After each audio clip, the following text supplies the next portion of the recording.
Cool stuff.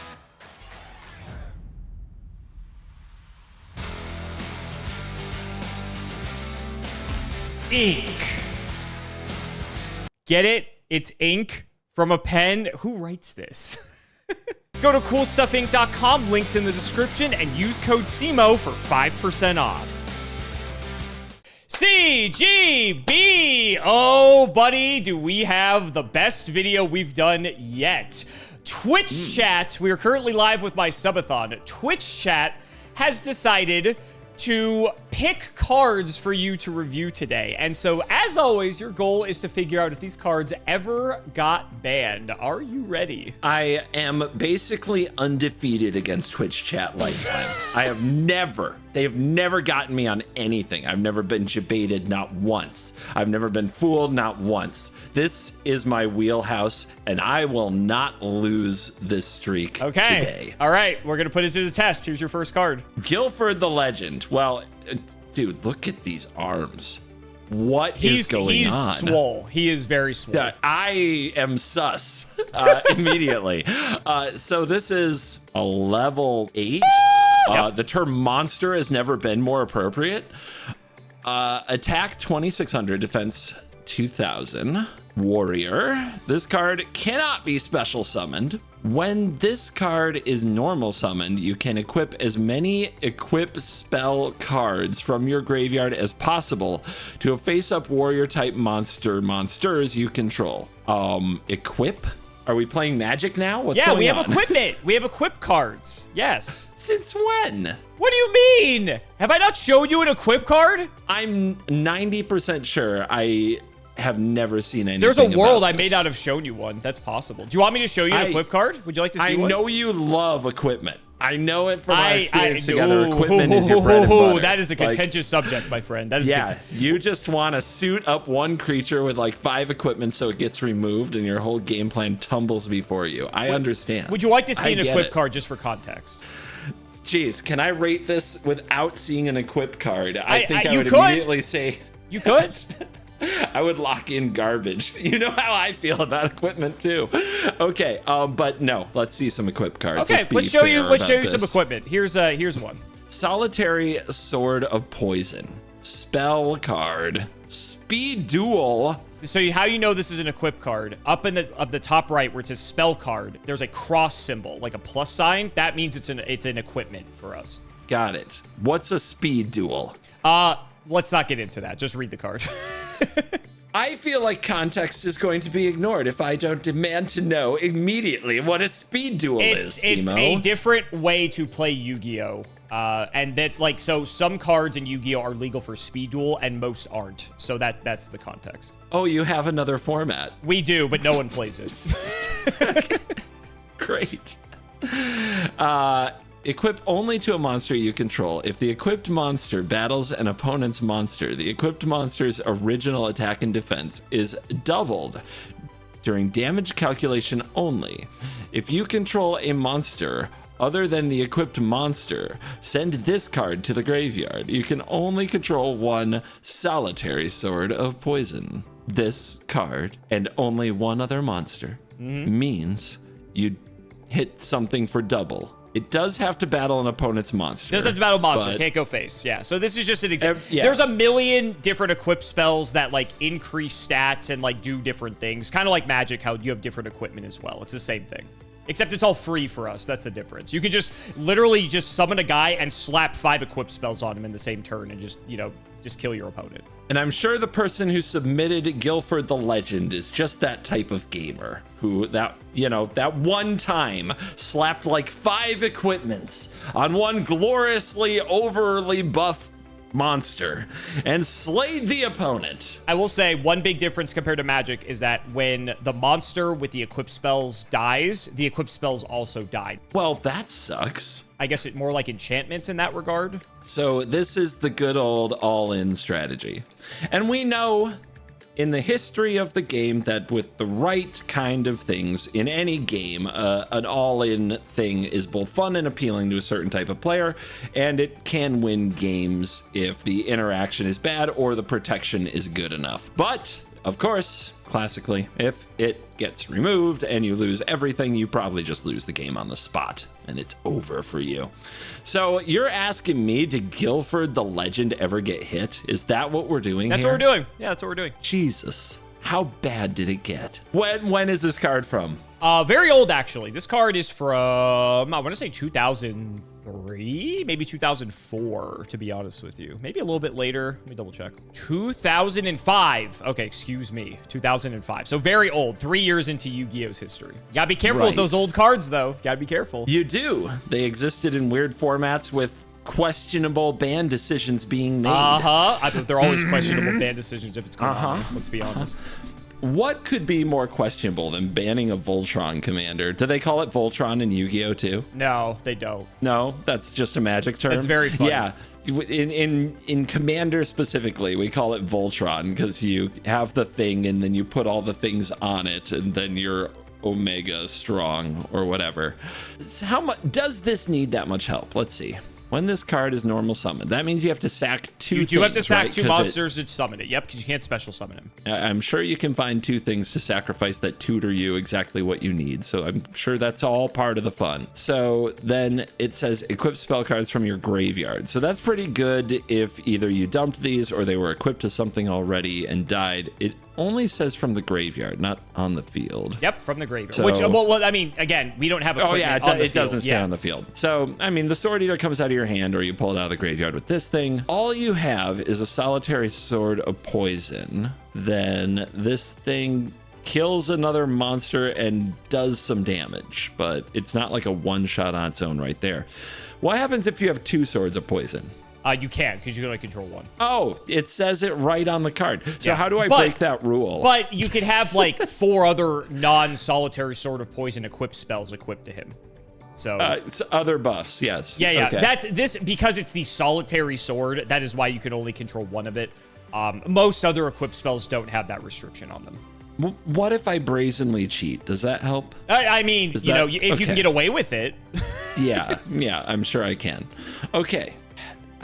Dude, if we're gonna come in here and say that we had to ban Guilford the Legend, or that we had to restrict Guilford the Legend because people were sacking 2 monsters to get this thing on the field and hand it a sword and get the attack off and have nothing go wrong, what were we doing? This doesn't even protect. It doesn't even have like a can't be targeted or killed. Nowadays, you'd think that a card like this There are some could equipped be more spells useful. that can do. There's some equipped spells that can do that. To be fair, I'm sure, but then you have to have that thing. It's like I'm just not letting you. built in. I'm just giving you the context so you have. You're before you make trying your to give decision. me a Timmy dream that I don't want. No, chat is trying to give you the Timmy dream, not me. Chat, I'm no Timmy. And I'm not fooled by no Timmys. These are the people I prey upon. They're like, ooh, I play Guilford the Legend. Ooh, I play the sword of this and that. Ooh, I play the knife of such and such. Ooh, I play the shield of this and that. And I'm like, blow that up, kill that, dead thing's dead, you lose. So no, there's no way this got hit. Let's talk about Guilford the Legend. So there are plenty of cards in Yu-Gi-Oh that can just dump spell cards directly from your deck to the graveyard. And so it is very easy to load the best equipped spells in the game into your graveyard to then get Guilford out onto the field and just one-shot your opponent. But you're correct, this card sucks balls. Yes! This card is awful. So what? This card is terrible. This card has never seen any play. This card is so bad. Honestly, if you could special summon it, I actually think there would have been a home for it, to be honest with you. But the fact it has that restriction, because then it's like, if you cheat it out, and it doesn't care if it's normal summon to equip everything, then you have a deck, because then you don't have to worry about 2 tributes, and like even then it probably still wouldn't be great, but at least it would be better. Like they put so many restrictions on this card for no reason, but old Yu-Gi-Oh is like that. So we started off with a bait for you, and you did not fall for it. So good job, congratulations. All right. Is this the best you have, chat? Is this your finest hour? Oh, we'll see. Let's see if that's anything about the next card. Majesty's Fiend. Okay. This is, what do we got here? A level 6? This is the least amount of reading you will have to do all episode. I would like to send a thank you to who submitted this. Appreciate you a lot. Attack is 2,400, defense is 1,000, and it cannot be special summoned. Neither player can activate monster effects. That's it. That's the card. Yeah, you threw me a little floodgate there. Ooh, look at you using the terminology floodgate. Look at you. Immediately, my first thought is, what does this affect that I'm not going to think of right away? Like, these are, yeah. So it's like, do hand traps just can't get played at all? Correct. You can't do hand traps because no monster effects can be activated. How about stuff in the graveyard? No monster effects can be activated. When you do a thing, this comes out of the graveyard, nothing like that? Nope. That's a monster effect? Nope. Like, basically, the whole text box of the monster is monster effect? Yep, for the most part. The only thing it wouldn't affect is summoning conditions. So if there's a thing that says, like, special summon this card from your hand, that's not an effect. That's a summoning condition. So those are still online. But anything else that has to do with an activated effect will not work. Continuous effects would still work. So other floodgate type effects, for instance, because those don't activate. So, for instance, if there's a card that says neither player can special summon monsters, that would still be in effect because it's not an activated effect. It's just always ongoing. Okay. Can things be special summoned at all with this? Is summoning them an effect? It depends on the way the card is worded. So some cards are worded that it's not in effect to special summon them. I will say the majority of cards have an activated effect to special summon them. But there are some that don't. It's the minority, though. How old is this card?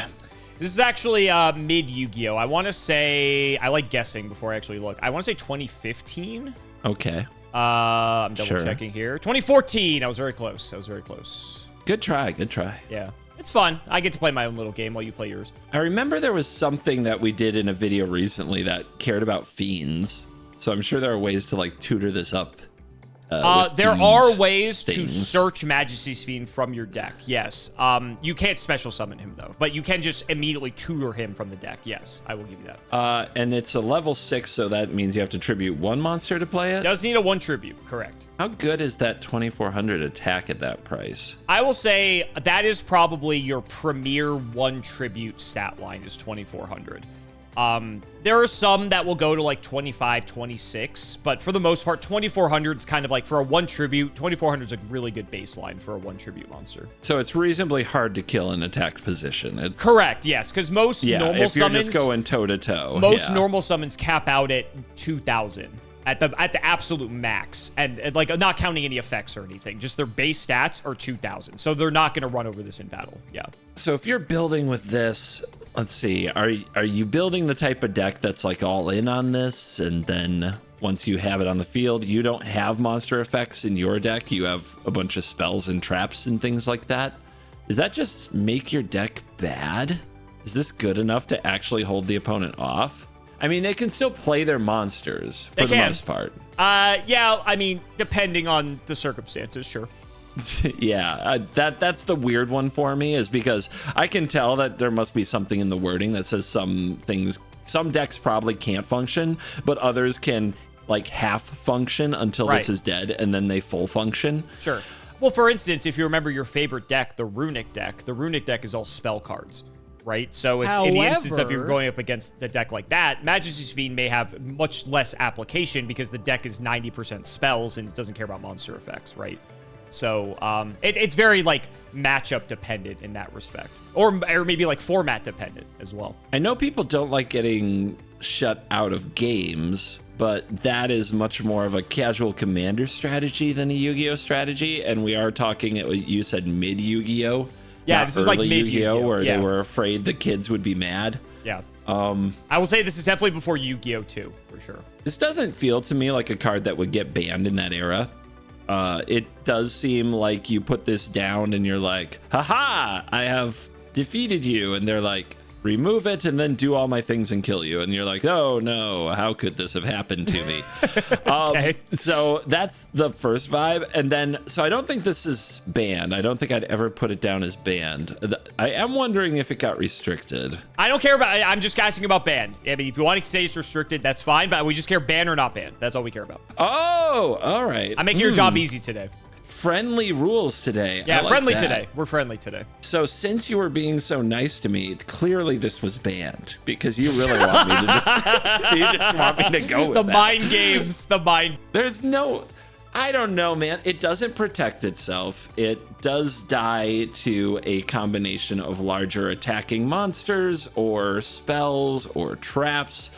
It does seem like, and it does require a sacrifice of the tribute summon. The unable to special summon was a problem with the last card.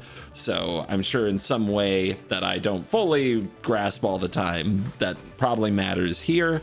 I can't do it. I can't say this got banned. This seems like people might have been excited and that some little troll at your LGS built a deck around it to make everybody mad. And then everybody figured out how to solve the problem and it was maybe a weird sideboard card here and there.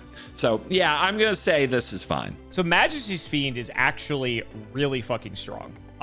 Depending on the format and what decks are being played at the time, most people would side deck Majesty's Fiend so that for games 2 and 3, if they're going first, their deck would just special summon a monster, tribute summon Majesty's Fiend, and depending on the matchup, they might just like lose, just straight up. Like this card might just solo their whole deck. And like, yeah, you have to kill them over the course of 3 turns by just attacking, but some decks just like can't deal with Majesty's Fiend. And you could argue that like, that's like a skill issue, but this card is super giga oppressive in the instances where it's good. Because like sometimes your opponent just slams it down. You're like, I can't beat this. Like just straight up, like your deck doesn't have a way to kill this card. But it's fine. You're right. Never got banned. Yeah, Totally fine. You got it right. Skill diff. Skill diff. Nice. Skill diff. All right, let's see you skill diff this one. Even more like easy reading, and it's funny. Oh my god, I love it. Can chat run all of these? They're better at this than you are. They would frankly. love to. They would love to. I'm 3 cards in, and you're replaced. You've been replaced not by AI, but by chat. I think that's worse, to be honest, but oh well. Go ahead. Snake Rain is a spell card. It says discard 1 card to send 4 reptile monsters from your deck to the graveyard. Okay, well, maybe I have to read a few more things. It is unclear to me if sending the reptile monsters is a great thing. Tell me this. Do any of the reptile monsters have effects while in the graveyard? Funny you should ask. Yes. Great. That might shock you to know that. Are they this is good only effects? Yu-Gi-Oh. That's another good question. Some of them are good, yes. Would you like to see one just as an example? Would you like to see one? I guess I would love. Sure. Here's a basic one. I'll limit limit the reading because you got a lot of reading for the other cards. So go ahead and read this one. Sweet. Night Sword Serpent is 4 of these beautiful stars at a 500 and 600. It's a baby. If this card is sent to the graveyard by card effect, I assume the Snake Rain would count. You can special summon this card, but banish it when it leaves the field. You can only use this once per turn. The effect of Night Sword Serpent once per turn. Okay, so you can't get 3 of these and get them all? Is that right? Correct. Yeah. But, I mean, just to give you an idea, yes, there are things in the graveyard that work. So there's more things like this? Sure. If I get 4 reptile monsters from my deck into the graveyard, are 4 monsters going to come out to play because I did that? It is not unlikely that could happen. Okay, so this is potentially the card you discard and this card for 4, what I'm guessing would be very mediocre to bad stat-lined things. Yes, but remember, that sound right? You had the extra deck, so you could. I remember. Okay, I'm just. You said mediocre stats. I'm just saying you can turn them into good stats if you want to. Oh, I'm thinking about that. Okay, yeah, okay. I'm just checking. So these can get you like a level. What's the biggest level?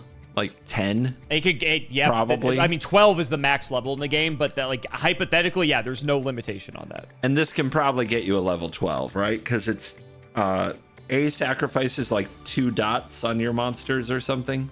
Trying to remember. So if you were to tribute summon for a level 12, it's only 2 tributes. Oh, okay. Yep. Well, there, you can have 2 level 12s, guys. We did it. You could hypothetically. And then they're so dead. You want to see another good reptile monster for context? Oh, yeah, I bet. Oh, hold on. Let me guess. It comes straight back from the graveyard, and when it dies, you also search for something else. Did I do it? No, it's a little bit different. King of the Feral Imps, a classic reptile. Okay, and we're Xeezing. Yep, okay. 2 level 4 monsters. What was the level of the last one? Okay, it was the level 4. Once per turn, you can detach a material from this to add a reptile-type monster from your deck to your hand. Oh, okay. Because why not? So why not? So that becomes a 2300 draw 2. Uh-huh. Well, you can only use the effect extra once deck. per turn, but if it survives a turn, you get to draw. You get to get another reptile. Yeah. Well, it's once per turn. Is that one? You can do it on their turn as well, right? No, it's not a quick effect, so you can't do it. Oh, okay. Sorcery speed. Yep, okay. sorcery speed.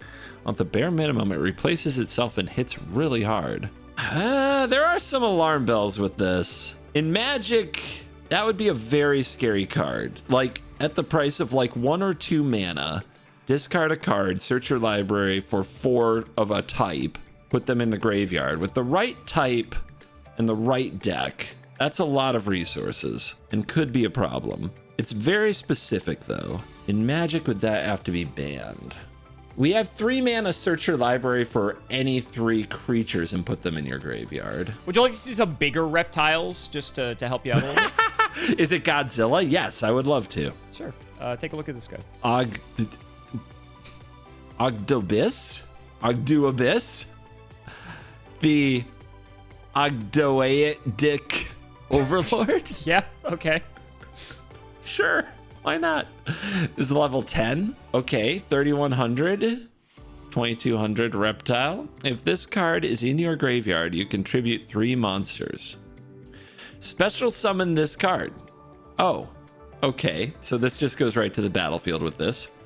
Once while this card is face up on the field, quick effect, you can send all monsters from the field to the graveyard except face up monsters. Special summoned from the graveyard. Okay. You can only use the effect of this once per turn. It is a quick effect. It is. So it's a board wipe, a one-sided board wipe. And you can use it on your opponent's turn as a quick effect. So you can just leave out your snakes and say go and wait for them to act and then nuke their turn or their combat. I like that. I might be a reptile gamer. Okay. Okay. Going from a dino gamer to a reptile gamer. Got it. I mean, they're reptiles. That's a fact. I know my science. You're torn on this one. Man. You're torn on this one. So this has alarm bells. Now, is what you specifically showed me the problem? I would expect something like Night Sword Serpent. That makes sense. That is cool. People feel great about playing this. King of Feral Imps, good value. And now we're using our extra deck to do stuff with this. If this is the best thing that can come out from the extra deck using reptiles, I'm not ready to panic. It's not the best, but I just showed you an example of just a good reptile card. There's the definitely better board wipe thing? Sure. In Yu-Gi-Oh! Too, I bet this is just good, honest Yu-Gi-Oh! But in Yu-Gi-Oh! 1, this was probably a nasty card. When did this come out? The Snake Rain or the Ogdoadic card? We can say Snake Rain. Snake Rain came out in 2007. Okay. It's a little old. 5 years old. So, 5 years old. Eternal format. You said 5 years old? 2007? 5 years into Yu-Gi-Oh! Sorry. So it's 20 5 years old into Yu-Gi-Oh! Yeah, sorry. I understand. Sorry. Time works different when you're in the Snake Rain. It does, yeah. Eternal format, in all the time that there has been Yu-Gi-Oh! Was there a time where Snake Rain had to be hit? Where Snake Rain had to be banned? Remember, there's also a painful choice that you just get to dump any 5 cards from your deck, and that's like arguably the best card ever in Yu-Gi-Oh! So this makes you play reptile monsters, though. Yep, that's the difference. That is the difference. And you have to discard a card. I'm glad there are some good ones that were around at times. Yeah. I don't know if these were always together. Yep. The cards that you showed me. I will say the Ogdoadics came out a lot later. They came out that sounds like a Yu-Gi-Oh! 2 card. I was about to say, these came out in 2021, so. I think it would be funny if this were still banned today, but maybe it is. I'm trying to think. in all its time did this have to be banned? And I am tempted to say it is. Okay, this is the first one. This is the first one. Yeah, I am really tempted to say it is because there's plenty of alarm bells. What I've seen, though, I can't quite do it. I'm going to actually say this is not banned, but if it is, that makes sense to me. But the restriction to reptiles and the downside of discarding a card that you may not wish to discard tells me that this is probably a card that could endure. But if this was banned at some time, I wouldn't be shocked, but I'm going to go with no. So anytime there's a card in Yu-Gi-Oh that says send 4 cards to the graveyard, obviously all the Yu-Gi-Oh players' eyes are going to light up. Unfortunately, you are correct, CGB. This card never got hit. The biggest issue is that reptiles historically have never been particularly good. There have been like some good individual reptile cards, such as Night Sword Serpent, King of the Feral Imps. And the Ogdoadics, look like they're really good. But funny enough, the Ogdoadic deck never saw competitive play for the most part. Like maybe like topped a regional or something like that. It's just not good enough. It's funny, like the reptiles just never had the support. And everyone always looks to Snake Rain, and they play Stonks with Snake Rain, hoping that Snake Rain will just be like the card, right? There's like I said, there's been like one deck that can play like Snake Rain, and it's like, again, it's like, it's fine. But for the most part, this card like never got to see play because it never just, it was never good enough. So that's the history of it. Still undefeated, chat. I will say what they need is they need a Blue Eyes White Dragon, but it's Godzilla, so it's a reptile. And that would probably put it all the way over the top. Ironically, there is a reptile deck that's like good in Yu-Gi-Oh currently, but it doesn't synergize with Snake Rain, which is kind of ironic. So that's like really funny. Yeah, they made a good reptile deck and you can't Snake Rain it. So it's funny. All right, next up. I'm sorry, here's where all your text is. Yeah, thank you for that. Thank chat, not me. Phoenixian? Phoenixian, yep. It's like Phyrexian. Phoenixian, yeah. Cluster Amaryllis. This is a level 4 plant effect with attack 2200 and no defense. Just nothing. This card cannot be special summoned except with its own effect or the Phoenixian Seed. Can I? I don't know if I can. Obviously, this was made to be played with the Phoenixian Seed. You don't need to play it with the Seed, trust me. If this card attacks, it is destroyed after damage calculation. If this card you control is destroyed and sent to the graveyard, inflict 800 damage to your opponent. During your end phase, you can remove from play 1 plant-type monster from your graveyard to special summon this card from your graveyard in defense position. Okay, we need a plant-type monster in the graveyard. Assume we tribute summoned this using a plant monster, right? And then, so then this comes down, attack for 2200 if it is destroyed. So if the opponent also has a big creature or something, if this card you control is destroyed and sent to the graveyard, so then the opponent takes 800, and then you remove something that you used as its fodder to bring it back in defense position, which means if the opponent can attack it with anything, it'll die, right? Because its defense is 0. Yep, but then they'll take another 800, and then if you have another plant, you can banish that to bring it back again. Okay. If this card you control is destroyed and sent to the graveyard, okay, then they take another 800. Yep. And it's during your end phase. Your end phase, yep. If it were any end phase and you could bring it back and then switch it right back and attack again, that would be really good. That would be nice. That would be nice. I will say this is an old card as well. Amaryllis was printed in 2009. Are plants good? Plants, yes, have, compared to reptiles, plants definitely have good support, yes. Especially during this time. Plants compared to reptiles are good? Yep. What the hell are they doing? Why? Reptiles are amazing. Historians in shambles. Plants are boring. What the hell? Okay. What am I missing here? What are you missing? Seems so expensive. How many things do you have to tribute for this? 2? 2. But you can just, I'll give you a little help here. You can just mill it to the graveyard and then you can just bring it back that way. So if you sneak it to the graveyard, maybe you're okay. Yeah, maybe you're getting something for free. Yeah, if you sing into the graveyard during your end phase, you can banish a plant and just bring it back. So you don't have to actually tribute summon it out. But if the opponent just punches it with anything, it dies again. Yep, but then you can bring it back if you have more plants. That seems so slow, though. Okay, I'm telling you how the card works, buddy. I'm telling you how the card works. Yes, you're very helpful. Am I taking crazy pills? Like, it seems like 10 years from now, those 800 damages will add up. Yep. Okay. Yeah. Is this a turn 10 format back in old Yu-Gi-Oh? Maybe, right?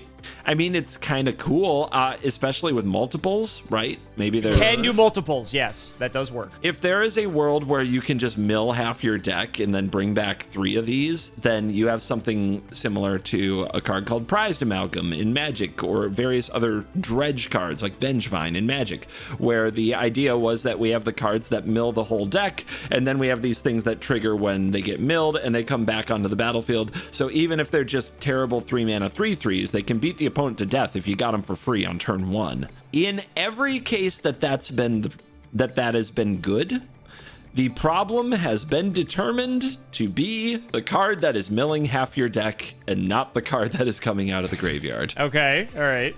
So how fundamental to Yu-Gi-Oh is this type of strategy, and how much easier is it to do this in Yu-Gi-Oh?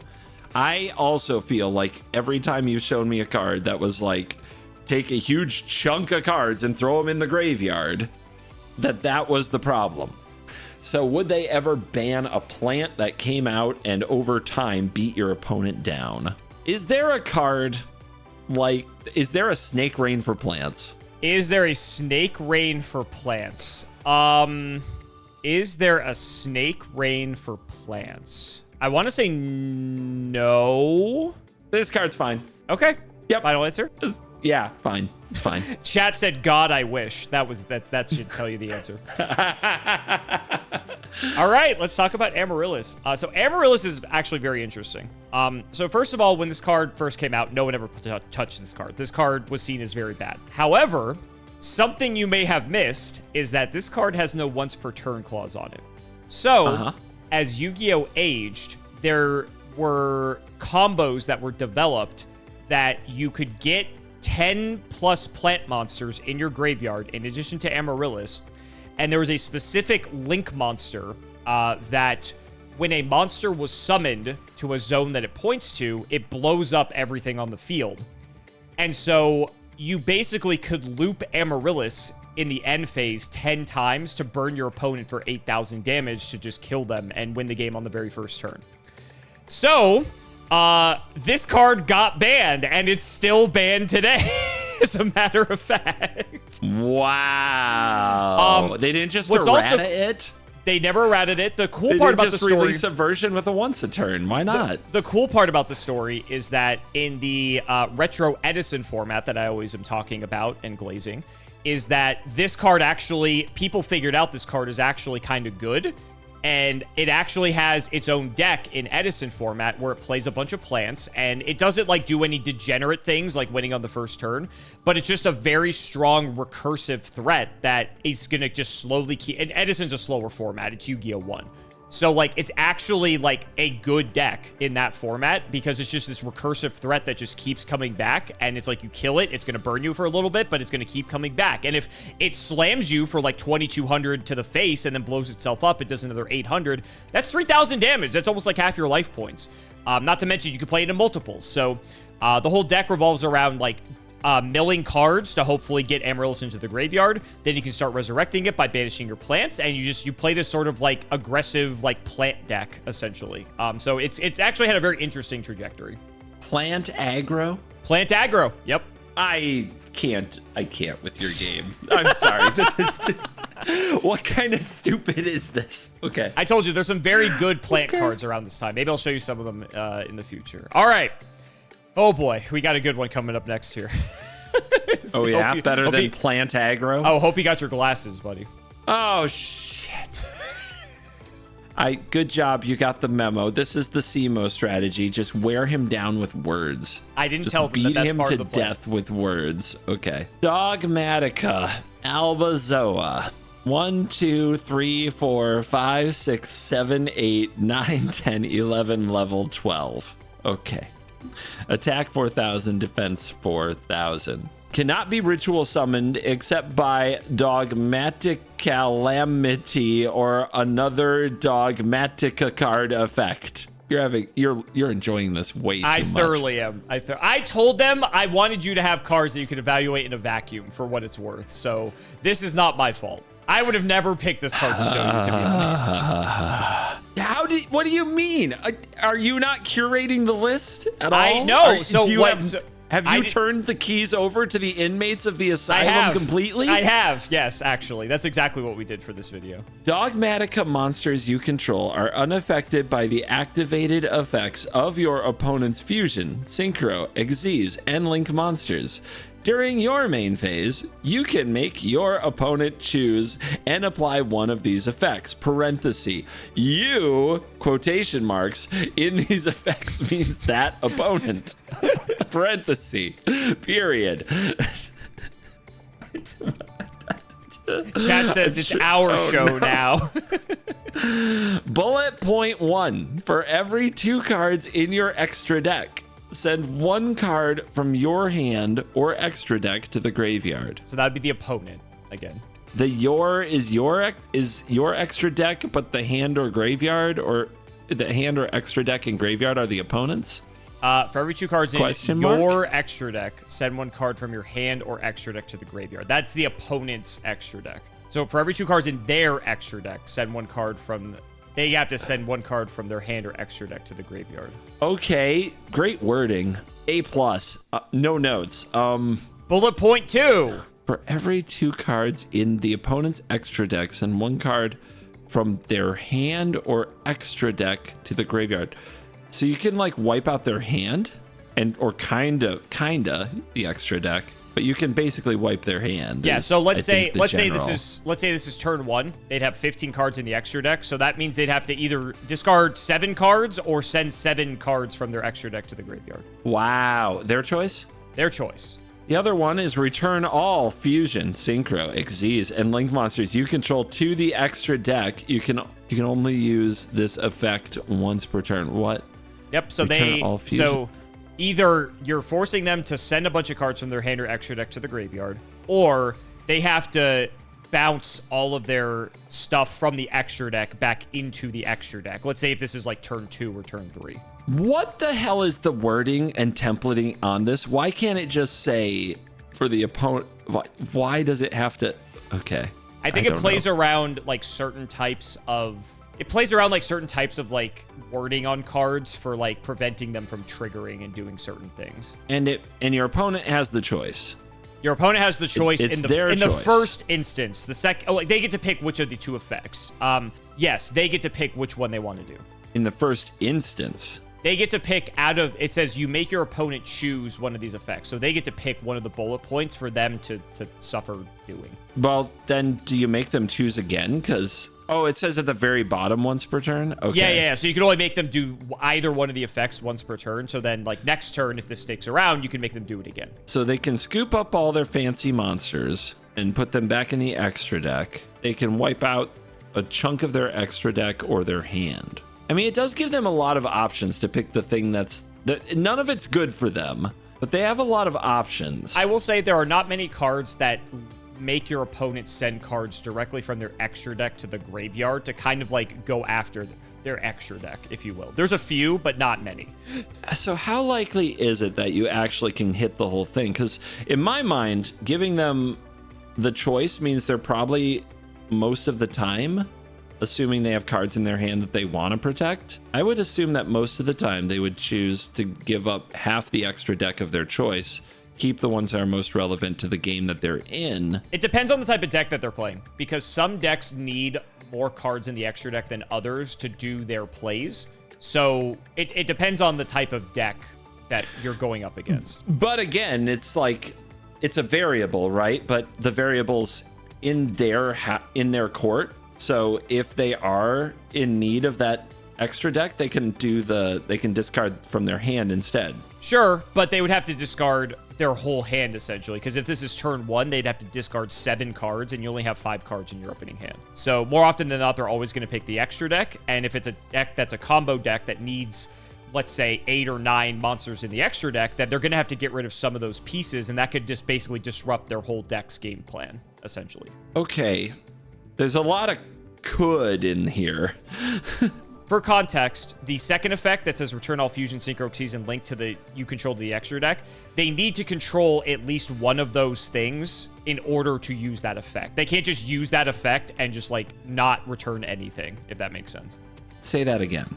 It says return all fusion, synchro, Xyz, and link monsters to the extra deck. If they do not control at least one fusion or synchro or Xyz or link monster, they can't pick the second effect because it has to return something. That's so weird. That is so Yeah, like weird. Magic, it doesn't work that way. And the person who picked this card specifically mentioned that, so I wanted to mention it to you. Because otherwise, if it's like the first turn of the game, you could pick the second effect and then just not have any downside because you don't have anything on the field. So that's why it doesn't work that way.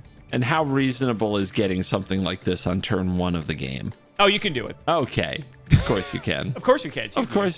Of course you can. It literally doesn't matter how many stars are up there. Okay. I imagine that is very frustrating, but like, I mean, is it consistent that you can do that? I still think there's a lot of could-haves here. Like, I imagine it does, yes, you can do it, but it probably takes a lot of resources. Cannot be ritual summoned except by this and that. I'm sure that that's doable, but like, what's a ritual summon? So ritual summoning, to give you a reminder, there's a spell card that you play alongside this. You activate the spell card, you tribute monsters to get this out onto the field of equal star rating. So you need to tribute up to 12 levels, and then you just bring this out. No problem. It's cool.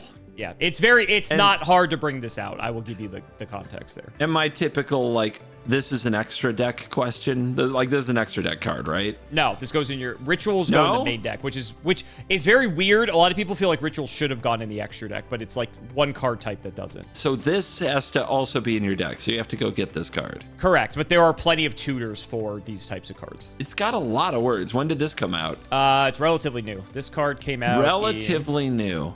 2023. This is some of the most Yu-Gi-Oh! 2 stuff you can imagine. You're not wrong. You're not wrong. I'm looking at, like, this is the kind of card that gets everybody so hyped. Like, and they probably think of all the places where it's great. But I still think that when you're putting the ball in the opponent's court to make decisions, that they're going to choose the one that they can most navigate. I see probably if they're forced to dump their hand, like, that might be where this is unrecoverable. Okay. But then you still have to have it on turn 1. So if your deck stumbles or you're interacted with, and this happens on like turn 2 or 3, and they already played most of their hand, then that's probably not as good. It's still very big, but does the size even matter in Yu-Gi-Oh! 2? I don't know. Everything kills something. Everything kills something. Yep. It doesn't have protection for itself. It doesn't have anything.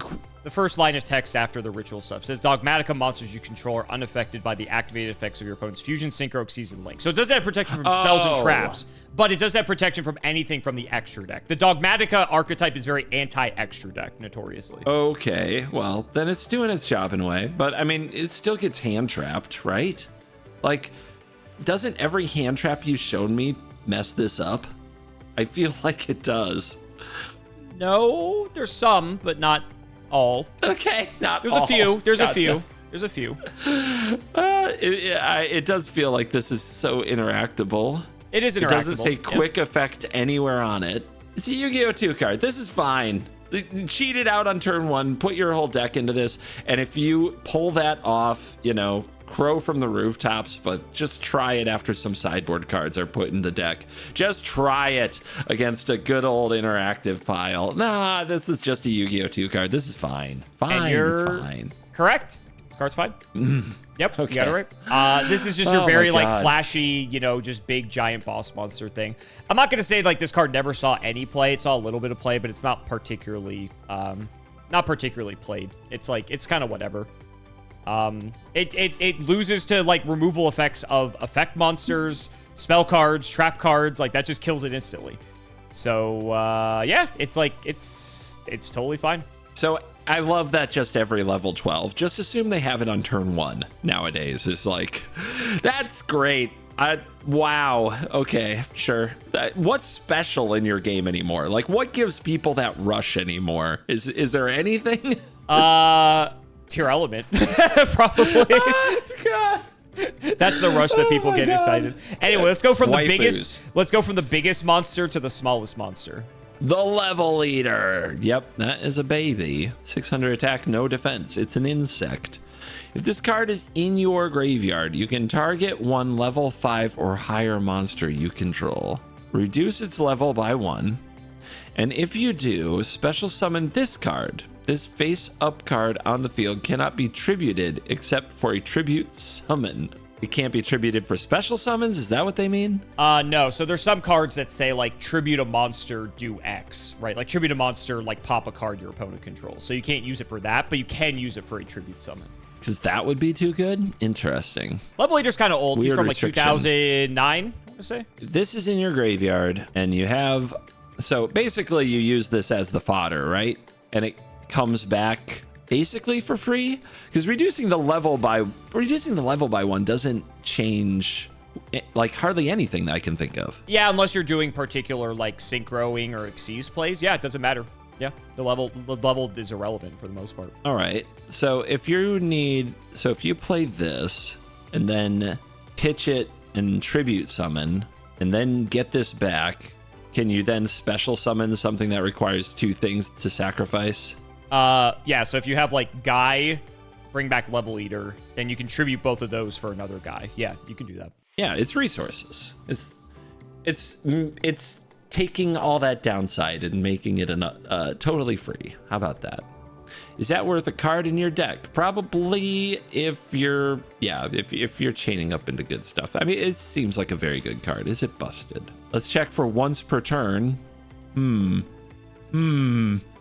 Doesn't say that. You're learning. Doesn't say that. Nope. Doesn't have that on it. Okay. Do you have an edited version of this card, like a nerfed version to show me at all? Maybe. You'll find out. You might? Oh, interesting. Okay. And this is old. All right. Well, lack of once per turn can be broken. Returning from graveyard with lack of once per turn can be broken. Almost being free on its own. Now you're talking if you get like 2 or 3 of these and they're just like bug. It must be really fun to track levels on these things. Yeah, you just use dice to kind of just like show it's reduced. Okay. Yeah, there's alarm bells here. Okay. He's just a little cute guy. What alarm bells? Yeah, I bet. I don't know. Like, it's Yu-Gi-Oh! And everything's free. So is having this kind of non-stop recurable resource that good? Yeah, also, you said non-stop recurable resource. That sounds pretty good to me. Non-stop recurable resource. Is that good, guys? That sounds good to me. I don't know. That sounds good. Is that good? Sounds pretty good. All right. In a way, as far as special summoning, like you only get 1 tribute summon a turn, but as far as if you can just keep somehow making stuff enter the battlefield, these just keep coming back until your things are out of levels. Jesus, what a weird thing. Okay, so you're turning your levels into resources as well. Isn't that cool? It's kind of neat. I can see what they were going for, but this one has all kinds of alarm bells. And this definitely also feels like they released the new version with a once per turn on it and they didn't have to ban it anymore. But before they were cool with doing that, maybe they had to ban this for a period of time. There's probably a few. Like in Magic, there'd be multiple combos you can find. Almost everything could be a combo. When something enters, you mill a card would be a combo. When something enters, deal a damage to something would be a combo. Like when something enters, draw a card would be a combo. Like there's in Magic, there's only like 50 ways to break something that would just come back over and over again for free using something written on the card as a resource instead of the card itself, if that makes sense. Sure. Yeah, I get it. Yeah, this would be busted in half. Okay, chat. Okay. I'm gonna say that your little bugger got banned. I bet they didn't know what to do with this at some point in time in Yu-Gi-Oh's history. I bet at some point this was a problem. Final answer? Yeah. This card's fine. Is it? After they banned it. Yeah. Yeah, Level Eater is very abusable. So Level Eater was always pretty good in earlier Yu-Gi-Oh! For some synchro decks, because you always just kept getting a guy to bring back, and it was very easy to like reduce a level. Sometimes that benefited you for making certain plays. So we saw play there, but where this card really got broken was when Link Monsters came out, because as long as you had a guy with a big level, you could just keep summoning out Level Eater or multiple Level Eaters and just linking them off for Link Monsters to just keep making bigger and bigger things and just keep bringing them back and keep going. It was absolutely absurd, and they had to ban this card. It was way too good. Nah. Yeah. Did they make a version with Nope, with they did not errata it. They did not errata it. Yeah, it's very rare that they've only done erratas like once. So I don't think it's very common that they do that. But you got it. God, you did not take. I like how it's just funny that like the super tiny ladybug insect is banned, but the fucking like world-shattering Dogmatica Alba Zoa is totally fine. It's just like there's something about that just makes me laugh. I don't know what it is. Oh no, that's magic too. It's always those little things that are just too free. I'm curious if you have a card like this in Magic, by the way. Vanity's Call. Activate only as Chainlink 4 or higher, pay half your life, negate the activation and effects of all other cards in the same chain, and destroy them. So Chainlink 4 would be the 4th card on the stack. Right. Is there a card in Magic like this? I'm curious. That just negates everything else on the stack beneath it.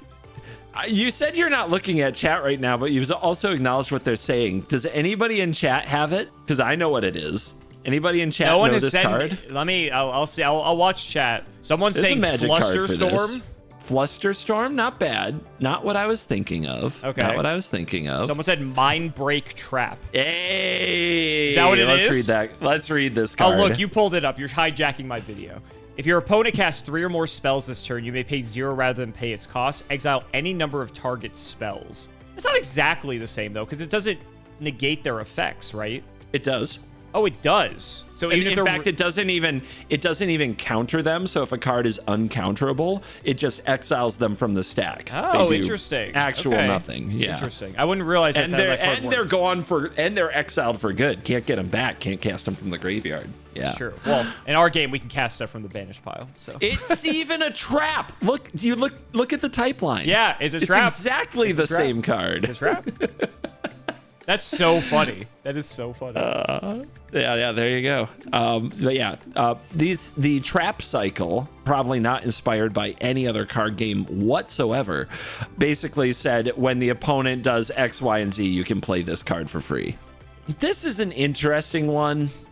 My first reaction is that this card does nothing without a Chainlink 4 or higher stack chain going on. Sure. You saw Tyrant Net mirrors. I did, but like immediately you're like, okay, that can't be, even in metas where that becomes common, there's a lot that you can still kind of do to influence when and how that happens. So this has to be face down on the field, right?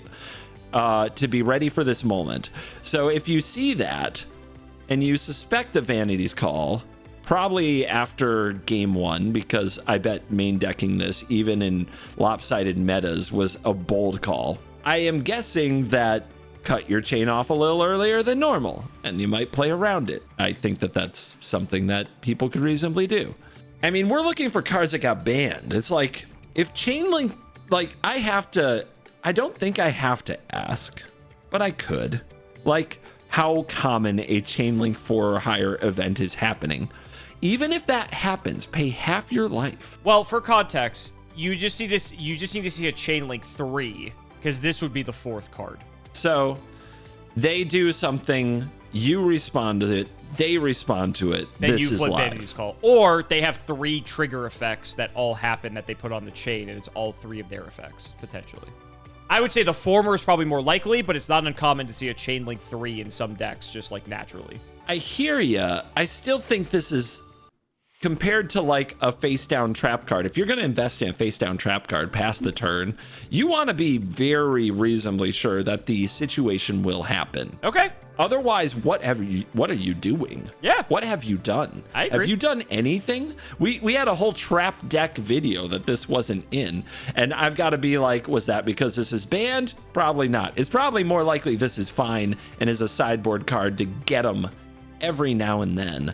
You know, if the meta becomes in a place where there are that many chain link 3s and higher that you can run all these vanity calls, it's still slow and it's still reactive. I don't know. This card is the good guy to me, but I'm a blue player. Like Mind Break Trap's a card that sees very regular play in CEDH. I can and see almost that. nowhere else. I can see that. Almost nowhere else. But CEDH is like Yu-Gi-Oh. Yes, but there's 4 players. That's true. There's a big So difference. Big difference. Getting your chain link higher is a little easier with 4 players than it is with 2. So yeah, I can't ban this card. I have to see this as a role player for the right circumstance, but it is still circumstantial, and like when it misses, it probably misses really hard. That's my read on it. So Mind Break Trap, spoiler alert, was not banned, is not banned, and I don't think Vanity's Call is either. And you would be correct. This card actually sucks. I think Mind Break Trap in Yu-Gi-Oh would be interesting because it would be like a hand trap. This Vanity's Call is very old for context. This card's like from 2006, I want to say. Never really saw any play. Honestly, this card's just awful. But Mind Break Trap's interesting because it's like if you turn this into a hand trap, now we have an interesting discussion because you can play this on your opponent's first turn, which in Yu-Gi-Oh is a lot more important. I still think it'd be very niche and probably wouldn't see a lot of play because for the most part, it's so niche, the fact you need to get a chain link 3 minimum. They can even remove the pay half your life points clause on this, and I don't think that would affect anything with this card. It would still not be played. It would be interesting if it was a chain link 3 hand trap to just negate everything your opponent's doing. And exile. And exile. Banish it face down. Yeah. Or something. Yeah. Yeah, I think that would be interesting. Next up. Isolde? Isolde. Yeah, Isolde is old. Like old. Me. 2 Tales of the Noble Knights. Sure. Wait, is the name of the card like the story of these, or is this these? Link monster? Attack 1600, link 2 warrior monsters is your link cost. I don't know what you say. Yeah, link cost, that's fair. If this card is link summoned, you can add 1 warrior monster from your deck to your hand, but for the rest of this turn, you cannot normal summon or set or special summon monsters with that name, nor activate their monster effects. Does that include the monster you just set? You can't activate its effects? It's the one that you search. Okay. But if there's multiple copies, if you have multiple copies, yeah, you can't use any of them with that name. Oh, okay. You add it to the hand. What the hell is this card? Okay. You can send any number of equip spells. Guys, come on. Come on. We're doing this twice in the same video. I thought you'd appreciate that. When did this turn into the equipment video? Okay. You can send any number of equipped spells with different names from your deck to the graveyard. Any number. Special summon 1 warrior monster from your deck whose level equals the number of cards sent to the graveyard. You can only use each effect of this once per turn. Yep. Okay, I see the colon. If this is link summoned, you can add 1 warrior monster from deck to hand, but for the rest of the turn, you can't do no summoning stuffs. Yep. Or use with their that effects. card. With that card or named card. Yep. Then there's this period, and it says you can send any number of equipped spells with different names from your deck to the graveyard. Is this the second different ability? This is a second different effect, yes, because Yu-Gi-Oh's dumb. It doesn't separate them better. Thank you. Yep. That's good to know. Yep, so the first maybe effect if activates... they had a bullet point. So the first effect activates when you link summon Isolde, and then the second effect is a sorcery speed effect. And you can only do 1 of them per turn. You can do both. It says you can only use each effect of her once per turn. Yep. Got me. Let's see. 1 warrior monster. Okay, is this to go back to the first thing I looked at and try to be finally Guilford is a fucking legend he deserves to be? I did say there were ways to send the equipped spells to the graveyard. You sure did. This gets all of them? As many as you want. As long as they have different names. So if you have a deck full of 1-ofs of equips, When you play this, you can use that ability. So on that same turn, you can be like, here's 10 equipments. Whoosh, I have all this in my graveyard. But for the rest of that turn, when you link summon this, you cannot get monsters with the name of what you tutored for or act. So they see this coming from a mile away. They do. Yes. Okay. They know exactly what you're doing next turn, and they have to kill you or disrupt it. Yeah, that sounds fitting for this card. Yeah. I mean, you can run multiple of these in theory. In theory, you can. Yeah. You can only use the effect once per turn, though. And then when you play this, you can't also then summon the guy who brings everything out of the graveyard, the legend. You could. Because you could? It says you can't, right? For no, so well, if you search him with this, you can't. Yeah, but if you already had him in your hand or got him a different way, then you could. You search anything else, and then you can play him. All of those equips come back, and you can swing? Yeah, because you can go like special summon warrior, make Isolde, add a warrior, dump 11 equip spells to the graveyard, and then, well, you can only equip 5 because there's only 5 slots.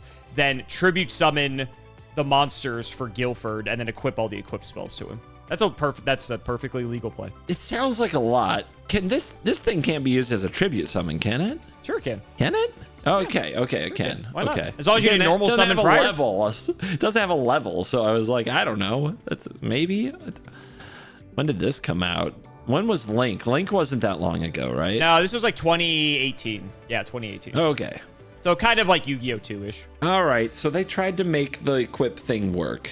I can see the potential for a good old one-punch experience. But it's still equipping. It's still equipment.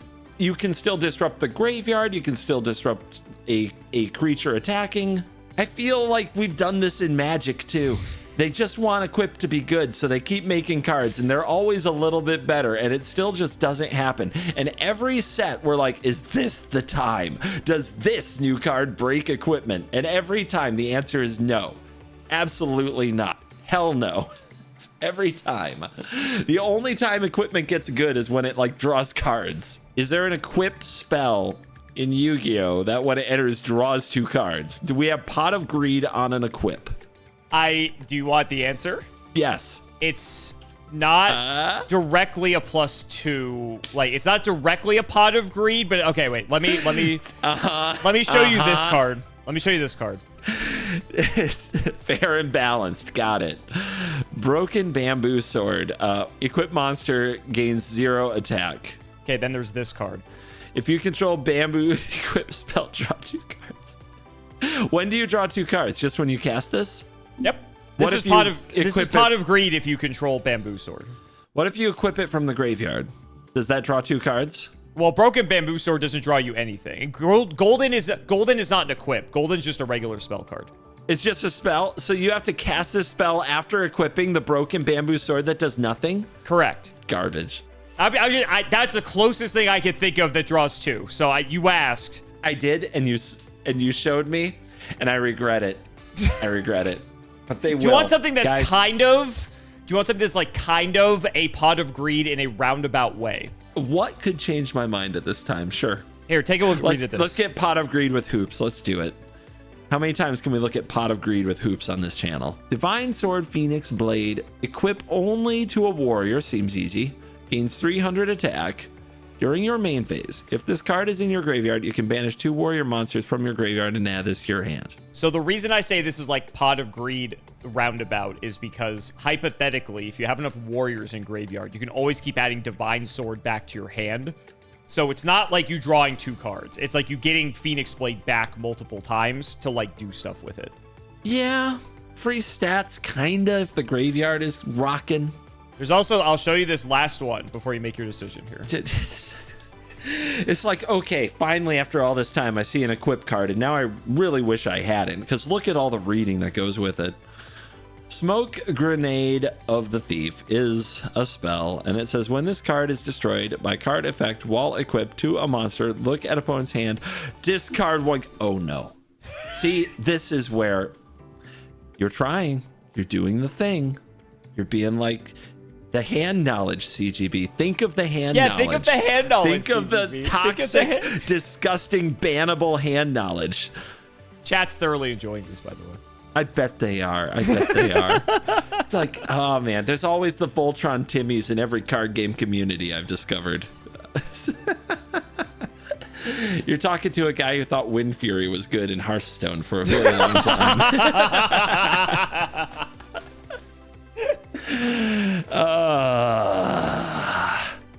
I can't do it, man. I can't say an equip spell got banned. If they figured it out, the equipment in Magic, I mean, I might show you more equipment cards someday. I'm not even sure I want to go down this rabbit hole, so I want to keep some of it to myself. I know what gets equipment banned in Magic. None of this is it. None of this is it. And Yu-Gi-Oh! Is a more powerful game.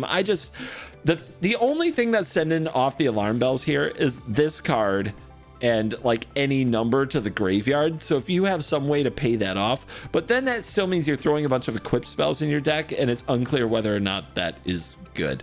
I can't do it. I can't ban an equip card in Yu-Gi-Oh! I can't right now. So no, not banned. Fine. Damn, maybe we have to do an equip spell video. So Isolde, Two Tails of the Noble Knights. Banned. Card is banned. It's still banned. This card's fucking crazy. So wow. Okay. Basically, It was at a point when this card was legal that if they resolved Isolde, you just lost the game. Like, just straight up. This card, like, is so powerful. So, it may just be hard to intuit, but basically, funny enough, I actually showed you, like, some of the cards you would play. Not the bamboo swords, ignore that. But the Phoenix Blade specifically was what Isolde typically sent off of its effect. Because it was very easy to just keep linking off warrior monsters and keep recurring the Phoenix Blade because those monsters would go to the graveyard.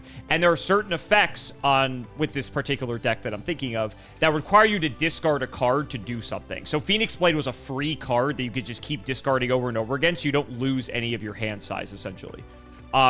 Funny enough, Phoenix Blade's actually banned in Japan. Because obviously we have different ban lists. So they took different approaches to like handle the decks. So it's actually banned in Japan, funny enough. So that's hilarious. So you talk about banning equipment. Also, Smoke Grenade of the Thief is also banned. So you talk about banning equipment. It's banned in both formats, I'm pretty sure. So Isolde is just extremely powerful. It gets you a warrior, so it like replaces the material that you use, and then it's actually interesting. People started, Magic has might different philosophically from us, but Yu-Gi-Oh! You can have anywhere from 40 to 60 cards in your deck. So some players actually started experimenting with 60 card decks during this period because you would play these equip cards that you don't want to draw. So how do you not draw them? You increase the deck size. And so that was like sort of a workaround to having to play these bricky cards that you never want to draw. You want to send them off Isolde to still maintain the power level that Isolde offers. So that was really cool, but Isolde is just nuts. She is such a strong card, and she basically just facilitates by herself. Like if she resolves, she can basically just kill the opponent. Like she's so strong. They found it. They managed to do what Magic the Gathering has never done: make equipment good.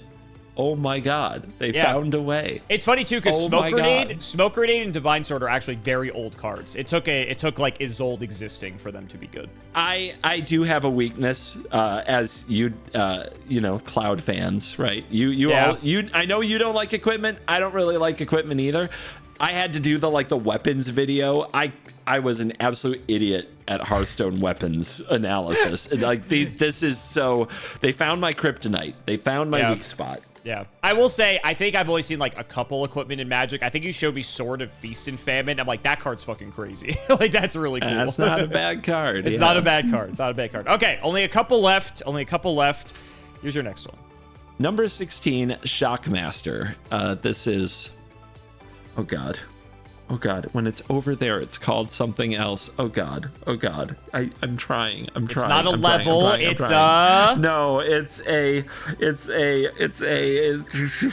shit. I don't know. It starts with the letter R. I don't know. It's a rank. It's a rank. A rank. Jesus Christ. Okay. I was like, a rate. No, wait. That's what you put in the title of these videos. Okay. Attack 2300, defense 1600, fairy. Doesn't look like any fairy, I know, but yeah, sure. I don't know about that Xyz one. effect. 3 level 4 monsters. The high cost, high We investment cost. found it, guys. Snake Rain, baby. That's all I have to say. Snake Rain. Once per turn, you can detach an Xyz material from this card to declare one card type, monster, spell, or trap. That type of card, if spell or trap, cannot be activated, or if monster cannot activate its effects until the end of your opponent's next turn. Little bit of a hate piece. Wait a minute. If you can detach a material from this card, but it's 4 monsters. 3 monsters. 3 So level it can do 4 that. monsters. Yep, so it can do that 3 turns. If it's So how do you get a spell or trap under it? What do you mean? Well, it says you can detach a material from it and declare a type. I thought it had to match. Okay. I misread it. Funny It's enough, there fine. is an Xyz monster that does something like that, where depending on the type of card you detach, it does like certain things. So it's funny you say that. Yeah, there's magic cards. I'm trying to remember exactly what it is that I thought of immediately, where it's like you discard a card and cards of that type can't be played until the next turn or whatever, or used. It has to match the type though. Yeah. So that's keep in mind this affects where my both brain players. went. Until the end of your opponent's next turn. I mean, this is 3 level 4 monsters feels like a lot. I will let you I've know seen it's a not lot as of hard. costs. I'll let you know it's not as hard as you think. Of course it isn't. I'm just giving you context. Thank you. I know I sound really sneery when I say that. It's just a classic, like, this is my version of an audible Yu-Gi-Oh! Is Yu-Gi-Oh! Eye roll. That's what I'm doing. I'm rolling my eyes at Yu-Gi-Oh! I will say it is an investment, but it is not super difficult to do. But it does cost resources, so I mean, it's not like it doesn't. Well, it has at least 3 pieces. You detach them, you're probably saying monster 90% of the time, especially these days. So if neither of us can play with monsters, it's interesting because you can see a way to build this into a spell or a trap deck. If they're not using as many spells or traps as I am, and I can lock them out of monsters and just still play my game, but you still have to have 3 level 4 monsters to do it. So I guess you want monsters that, I don't know, when they enter or leave, get you spells and traps. Maybe there's a way to build around this. And then if you're doing it, I mean, it's 2300 attack, so it's not a weakling. Yeah, he's got some stats. He's not bad. But you can still cast your monsters, yes? Yeah, you can still summon them. You just can't use their effects. Yep, you can't use their effects, but you can still just bash through this if you can get bigger monsters. If you can, yeah, if you can. 2300 is pretty good, but there's still a lot of big monsters out there. This makes you play a longer game. I like that. It has kind of a limit, but you can go get another one or maybe find a way to pick this up and play it again and just keep trying to lock them out in some way. I mean, it seems like a pretty good card that is annoying. Is it busted? It's once per turn, but it's not quick effect, so it's only on your turn, yes? It'll last till the end of your opponent's turn, so it lasts like a full turn cycle. Can you respond to the activation by playing your monsters if your opponent is activating this? Yeah, Okay. it goes on the chain, and then you have the ability to respond before it goes into effect. Yeah. So yeah, it's kind of sorcery speed in its effect, and it does have a cost. I can see it being annoying, but it doesn't read as broken to me because it does have kind of an exhaustion point, and it also rewards you for playing different types because you can only name one thing. I imagine in Yu-Gi-Oh! 2, I know there's a lot of dependence on monsters because of hand traps and that, but I guess it rewards somebody for having the right spell or trap card from their sideboard at the right time in an environment where otherwise they're not as good because monsters do frickin' everything. For context, this was released 2012. Okay, it's a little older. Around 2012 does seem, though, like the time where they were transitioning from Yu-Gi-Oh! To Yu-Gi-Oh! 1. It does feel like the design got more. It felt like there was a design shift because I felt like they were just banning all kinds of things that wouldn't let you play the game or make people sad. And then I think that they discovered sadness as a business model, and and here you go. Here's some sadness. So I don't know. This I think this is a good card, but I don't think this is a busted card. If this got banned for a period of time, it might have been that everybody was too dependent. But I think back then, actually using the other types of cards in Yu-Gi-Oh! Was probably something they wanted to reward, and that probably maintains today. I'm gonna say this card is fine. This card's banned and still banned. People fucking hate this card. Really? Yep. This card is giga oppressive. This card They is... hate the Shock Master? They hate the... We call it the Shock Lock. Yeah, they hate However- the Shock Lock. What's wrong with the Shock Lock? Don't you want to be here for a good time and a long time? It's just uninteractive, and it's like anytime your opponent goes first and they Shock Lock you, you feel like you can't play the fucking game. Like, they're like, okay, I'm going to make Shockmaster, I'm going to call Monster. Oh, cool. Half of my opponent's hand doesn't do anything. Like... Great, fun, like awesome. Draw the out, bro. Right? It's like it's such a uninteractive card. It's so fucking lame. Oh my god. So yeah, this card's card's so sad. There is a small subsect of people who want to unlock the shock, but it is not going to happen because this card is fucking annoying. Wow. Funny enough, I can't believe it. Funny enough, I can't believe it. There's a retro format in Asia. I think they call it 11.3 because I think it's based off the date of the format. And Shockmaster's legal, and people hate that format because Shockmaster's legal. So, yeah, this card, it's been banned for a lot. This card's been banned for like 10 years. This card is so fucking annoying. Well, I sure nailed that one. Yeah, you got that one right on the nose. You got. I'm surprised out of everything, this is the one that you were just like not even in the same stratosphere. Come on, this is fine. What's wrong with that? No, it's so something you have to realize Just is that be an instant speed player. Just play different dice. What's wrong? What you have to realize, so like people did play all monster, spell, and trap at this point. This is like not Yu-Gi-Oh! 2 where you're not really playing trap cards or anything. So people did. But the thing is, it's like, okay, so then what happens is, let's say you have like a trap to kill this, right? You go set that face down, your opponent takes their turn. Okay, Shockmaster, call trap. Now you can't kill it. So now it's just like, it's just there. It's such a frustrating card to play against. They limited it very. You can't respond to that? You can, but if it's like, let's say it's like a battle trap that they have to attack you first for removal, then like they can't respond to it then because it's a sorcery speed effect and you're not in combat yet. If it's something that's like easily to like, if it's like, I don't know, discard a card to pop a monster, then like, yeah, you can respond to it then. But like, that's if you're playing that card and no one really was at that point. So it's a lingering effect similar to, you know, your friend Abyss Dweller. It's a lingering effect similar to that, but it just affects so much more because it's not just the graveyard. It's any monster effect. It's any spell effect. It's any trap effect. So it's just like, it's just not a fun card. I guess. I don't know. I was gonna say the blue player side of you. I'm pretty sure who picked this. I'm pretty sure the blue player side of you is like, this is fine. Like, whatever. Yeah, can we please play some honest Yu-Gi-Oh for a change? Honest Yu-Gi-Oh! Oh my god, you're gonna trigger people with that one. Somebody has to tell them honest, no. Shockmaster is honest Yu-Gi-Oh! Everyone. Yes, somebody has to tell these players no while they're doing their they bust out their little spreadsheet flow chart on how they're gonna win the game this turn. Somebody has to tell them no. You just stop memorizing your flow chart. Use your brain. Chad is raging at this one. So triggered? the person You're who mad? picked this Okay. card purposely wanted to play on your blue sensibility. So you can be happy that they know you well enough to pick something to bait you. Anyway, we got two left. Here you go. Put me in charge of the ban list. This is in on day one. Three copies. That is, you are an unlock the shock truther, apparently. This card's a 0/0. Must suck. Yeah, it is a suck. reptile. It's a reptile. I didn't show you all the reptiles, remember. See, look how we Tyrant weave the Neptune. video together. Look how we weave the video together. It's almost like you had a hand in this, even though you claimed to I had a have hand turned in it the over to order chat. of the cards. I had a hand in the order of the way we presented the cards to I you. bet you did. Yeah, Okay. here we go. We have a level 10 0/0. Yep. Sure. Cannot be special summoned. Great. You can tribute summon this card by tributing one monster. So why does it have all the level? Maybe I'll get to it. This card gains the total original attack and defense of the monster, tributed for its tribute summon.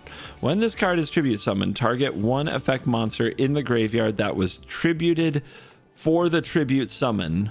This card's name becomes that target's name and it gains its effects. So it becomes what you sacrifice. Yep. So you tribute summon him out, and then he copies the effect of something that you use to tribute it. It has its own effects, or it copies the effects of what it tributed. It copies its name and its effects, but not its stats. Mm-hmm. Would you like to see a premier target to copy? I can already imagine, like, there's kind of some Magic the Gathering stuff that does this. I can already imagine some nonsense, but yes, please. Here you go. Lyra Lull. Lyrilusk, Independent Nightingale. Nice feet. Good feet picks. 1000 attack, no defense. It's fusion. God damn it. It's more reading of this than the other thing. You can ignore that. You can ignore the fusion stuff. If this card is fusion summoned, I can ignore that. You can ignore that too, yeah. You want to focus on the third line of the paragraph. It says this card gains attack. Hold on, I gotta count words to get to the right part. Okay, this card gains attack equal to its level times 500. Unaffected by other cards' effects. Once per turn, you can inflict damage to your opponent equal to this card's level times 500. So that's an ability. So you can just be like, I do this now. That's a sorcery speed effect. Put that on the... And that's without this thing attacking? Correct. This thing can still attack? Correct. And it's unaffected by other cards' effects? Correct. So you can't buff it with, like, equips, but the opponent can't kill it?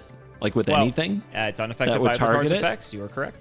So this card's name becomes it, and it gains its effects, but it doesn't gain its level.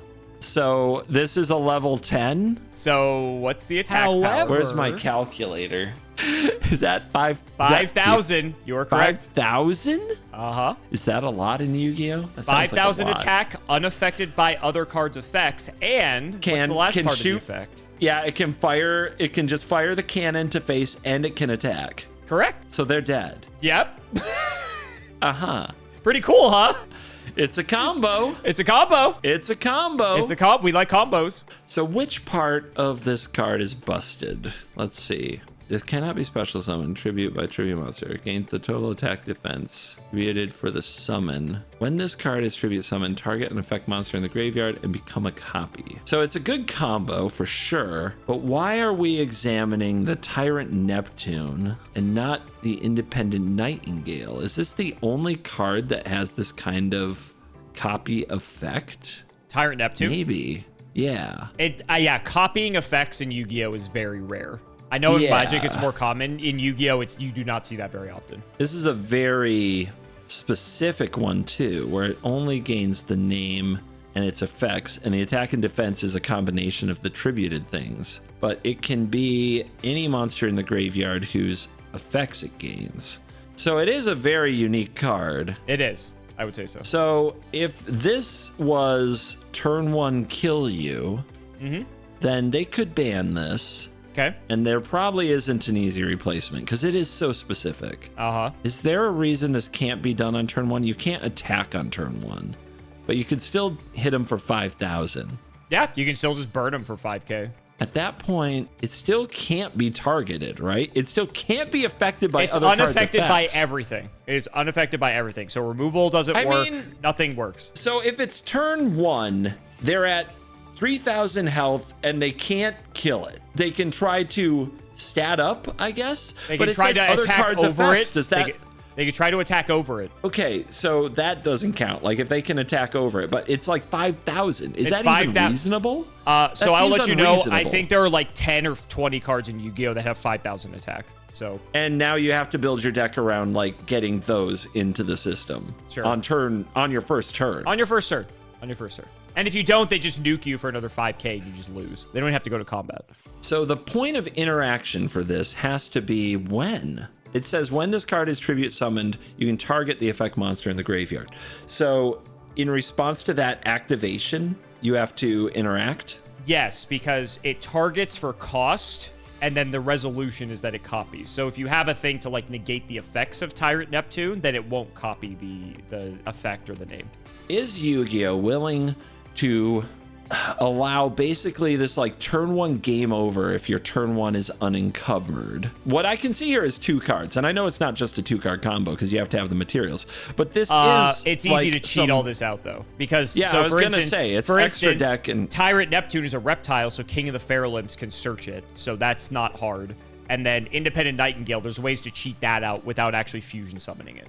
So it is like probably a 2 or 3 card combo to like assemble this, since you could just tutor all of it out. And a piece of it's from extra deck. Like, is Yu-Gi-Oh! Really willing to go so far as to have like this? It's almost a 2 or 1 card combo that puts you in a you're gonna die if you don't interact at exactly this point from turn 1. And you have no mulligans in your game, right? We do not. We do not, unfortunately. I don't see it. I like if this is fine, Yu-Gi-Oh's more cracked than I thought. That's my intuition. Because then assume that you're going second, your turn 2, right? Sure, this can just be one shot, you die, if and like a piece of removal to clear the way, and they're dead. Dude, it doesn't seem fine. And does it say once per turn? Do either of these say? There it is. Once per turn, you can inflict. Okay, and it's not a quick effect. Okay, so yeah, you can't just make another Lyris or somehow use this card's ability again on the same turn. That doesn't work. All right, well, at least there's that. How Yu-Gi-Oh 2 is this? When did this? One of these came out recently, right? Yeah, so Nightingale came out 2017. Tyrant Neptune's older. I think it came out in like 2008 or 9. Still just seems... okay, that still seems like a range where that was insane. It's gross, right? I have to ban it. I have to go. Okay. I don't think you can shake me out of it. And if you tell me it's fine, like I said, Yu-Gi-Oh's more cooked than I thought. And no wonder Edison is popular. So yeah, I'll say a ban on the Tyrant. You are correct, CGB. Neptune is banned. That combo was so fucking degenerate because it's like you said, there's no way to interact with it. Like, there's a specific type of card that can out it, but it's like, draw the out, right, bro? That's not the way we want to play. It's like, literally, you just summon the guy, 5k bazooka to your opponent's face. It's unaffected by card effects. If you're going second, you can attack with it and just kill your opponent because he has 5,000 attack. But even if you're going first, you bazooka them for 5k, and then it's like, okay, out this or you die next turn. And then if they can't out it, you just bazooka them for another 5k and the game's over. Not very fun. Not very fun. So they did... It's one of the things where it's like a relic of old card design. They didn't know like there was going to be this interaction or people would come up with a deck like this. And then so they banned the Tyrant Neptune just to put a pin in that one.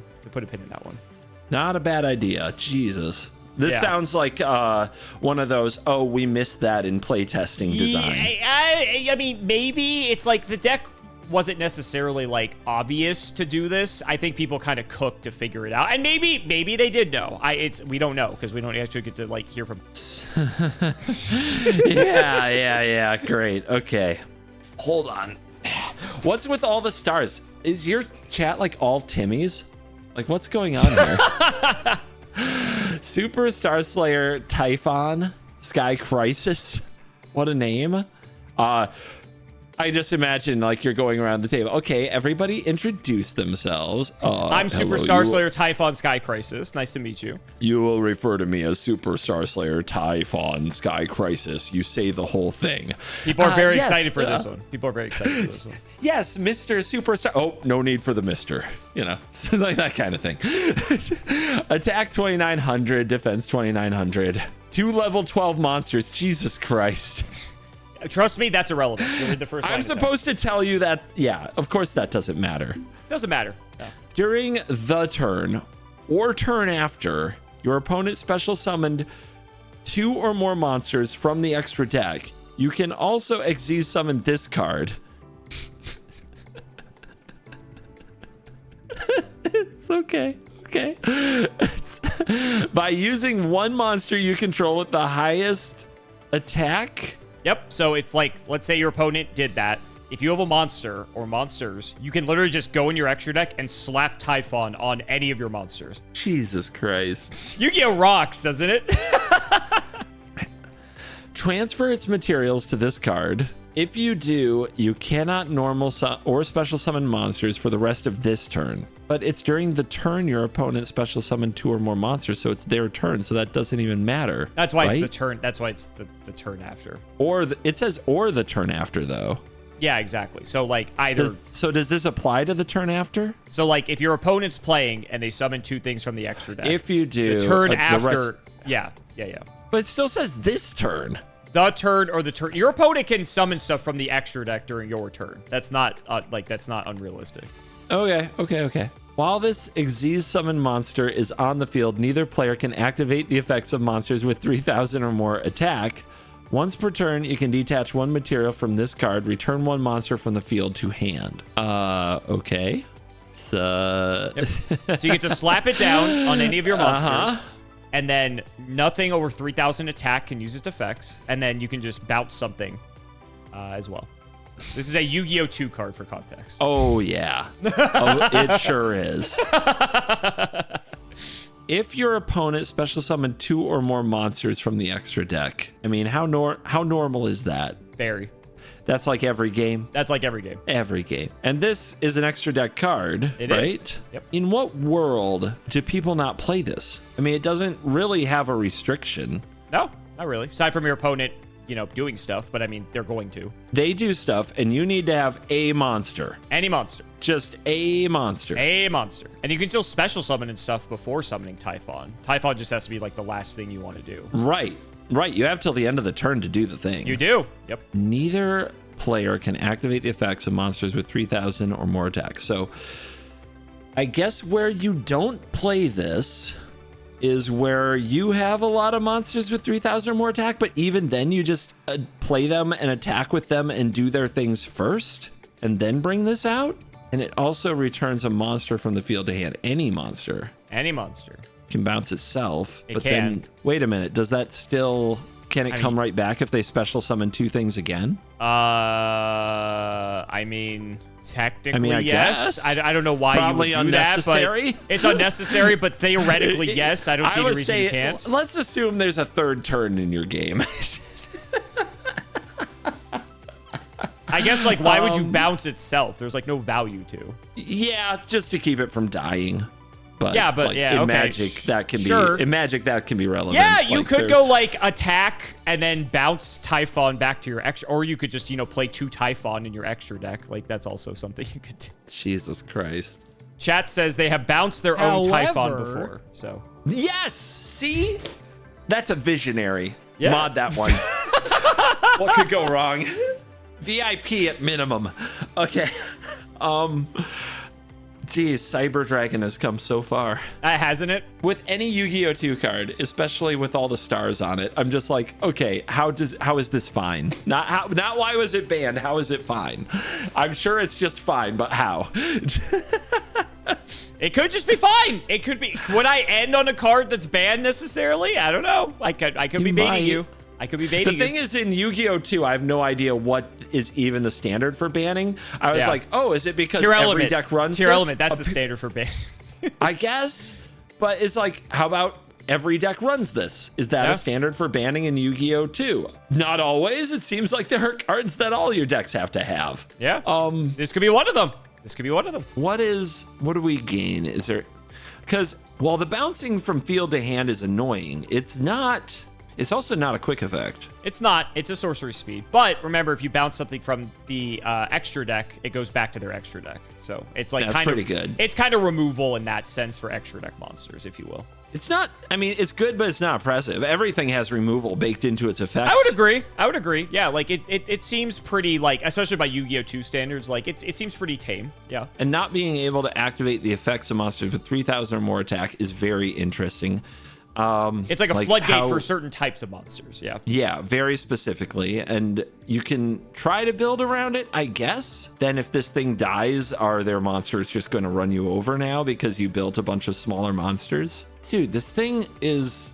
I'm kind of stuck in this world where, like, everybody does this, so why wouldn't you run this? So everybody's bringing this out every game. You could be right. Is that a bad thing, though? In Yu-Gi-Oh! 2, is that a problem? Am I missing a summoning once per turn? Hold on. During the turn or turn after your opponent summoned 2 things, you can bring out multiples of these. Theoretically, but I mean, it would have to go on top of itself unless you have a bigger monster. Because remember, it's the highest attack. But is there a reason you wouldn't do that if you could? Because then you just have more material under this, right? So you could go 1, put another under it, put another under it. Well, you can't. Sorry. You can't special summon after you play it. So no, you can't do that. I'm sorry. Oh yeah, you can't special summon anymore. So maybe there's not a good reason to. I mean, I guess if there is a turn 2, you can have one on turn 2 as well. Your turn 2. And if there's your turn 3, you can have one on turn 3 as well because of all the special summoning, maybe. I don't know. Dude, I don't know with Yu-Gi-Oh! 2. This all looks like, God, why would you want to give somebody a bunch of free stuff and then have them, but maybe free interaction seems fine in Yu-Gi-Oh! 2. It's so stupid. I hate it. I hate trying to evaluate stuff like this because it's like evaluating it for a game that is absolute nonsense that I never play. I mean, that's what it is, though, to be fair. So in current Yu-Gi-Oh! 2, are people just bouncing off each other's seriously, is every table at Yu-Gi-Oh! 2 going, I bounce your Super Star Slayer Typhon Sky Crisis with my Super Star Slayer Typhon Sky Crisis. It's possible.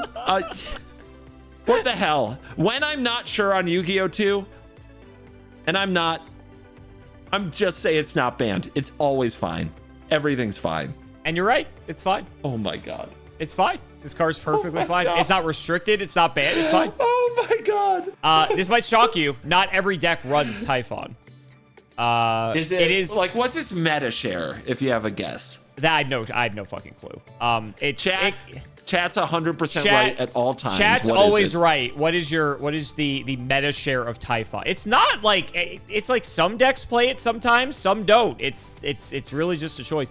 It's interesting because Typhon is a like comeback card. Obviously your opponent has to have already done something, right? It's not like you really use Typhon proactively in any way. So it's kind of like a going second tool in the sense that it's like, okay, my opponent did a bunch of stuff. Here's this very super powerful thing I can play that will like maybe like floodgate them maybe. And then also I can like start bouncing stuff potentially. But you obviously have to do it like the end of your turn, right? Because, or the end, like that has to be the last thing you're doing because otherwise then you're summon locked. It's like I said, it's a good card, but it circumstantially like depends on if people play it or not. Which sounds weird because you think like every deck would just play this. It's kind of like, the weird thing about it though is like, it's one of those cards, it's like, maybe it will come up, it may not always come up. And a lot of people value the spaces in the extra deck for stuff that's going to come up very often. So because of that, that's kind of the reason why it's like usually the 14th or 15th card people will include in their extra deck. It's like, I got a slot or two, like I'll play Typhon, sure. I feel like that's kind of it. Apparently someone said it has 28% usage in Master Duel. So you can take that for what it's worth.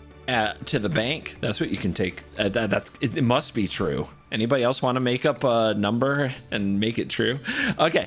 Now, Master Duel, like in game, does have stats for when like cards are played and stuff. Why do you think chat was so excited about this card? It's just a cool card. Like it's just a giant mech, and it has a lot of text on it, and it's just a cool card. People like Typhon. Mech people, got it. Got it. Okay. The irony of this card though is that its win rate is very low. So it's like, it's weird because even though like it seems really good and it's like, it sounds like it could be this really good like going second type of card, even with like using it, like people still don't win the game. So that's another reason why people are kind of like hesitant to play it. It's just like, it's not enough, which is like insane to think. Jesus Christ. Yeah. You guys are insane. Everyone calls it the surrender button because it's like if you go into Typhon, then you're not probably going to win the game. It's like kind of like a desperation. Oh my God, it's not even good. Oh my God. Yeah, okay. I mean, it's like, it's okay. Like, it's not like the craziest thing ever, but it's not. Again, Yu-Gi-Oh! 2 is just, the speed of the game is just so crazy that it's like even a card like this in Magic would be broken as shit, right? But like in Yu-Gi-Oh! It's like, it's fine. Yeah, it's great. Everyone's saying it's the worst best card. I think that's a good analogy for it. Nice. Yeah. Well, at least I didn't say it had to be banned. That's true. You got it right. I got to be honest, you got most of them right. There was a few that we got you with, but for the most part, I think you proved Twitch chat wrong. Your percentage was definitely positive for this one. My two weaknesses: equip cards and floodgates. Can't play the game lock pieces. Yep. Anything blue. Anything blue. I will die on those hills and like it. It's fine. So guys, that's going to wrap it up for another video. I really hope you all enjoyed. Let's go ahead and shout out the patrons for all of their continued support. So shout out to Shout1317, Tim00x3, MBT Play Madolce, Moto, Cameron L. Smith, The Synchro Guy, Pony Stark, Little Fade Leaf, Dan the Man Hoban, Draconic, Daniel Howell, Brian Denser of Class 7, Dylan Rare Hunter, JW11860, Flannel Daddy, literally all of the guinea pigs, MBT canceled by a community soon, canceled by all committees soon, canceled by all players soon, MBT and Nimnim's one boxer brief fueled night of passion, Electrician of the Ice Barrier, the Nova 129, Chris Adams, and Pink Frappe. Thank you again so much, and we will see you next time.